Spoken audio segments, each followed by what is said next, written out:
সম্মানিত ভিউয়ার, আসসালামু আলাইকুম। চলে আসলাম আলম ভাইয়ের বাড়িতে। আলম ভাইয়ের ছাগলটিকে কুকুরে কামড়িয়েছে। 2-3টা কুকুর বেপরোয়াভাবে কামড়িয়েছে। দুঃখের ব্যাপার এই যে ছাগলটার 1 সপ্তাহের মধ্যে ডেলিভারি হবে। এমত অবস্থায় এমনভাবে কামড়ে দিয়েছে ছাগলটিকে, খুব খারাপ একটা অবস্থা। সামনে পিছনে কোনো জায়গায় কামড়াইতে বাদ রাখে নাই।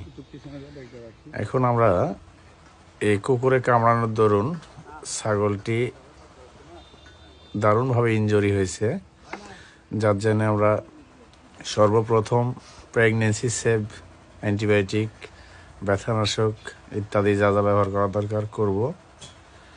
এরপরে কোরিয়ান কোম্পানির র্যাবিসিন ভ্যাকসিন 2 মিলি 2 কাঁধে দিয়ে দিব। পুনরায় 1 সপ্তাহ পরে আবার একটা ডোজ হবে, আপনাদেরকে আবার দেখাবো ইনশাল্লাহ। আর 21 দিনের মাথায় আরেকটি ডোজ হবে। এখন আল্লাহর রহমতে ছাগলটি পুরাপুরি বিপদমুক্ত।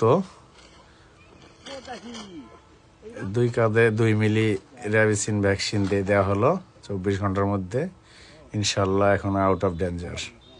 ধন্যবাদ সবাইকে। আসসালামু আলাইকুম।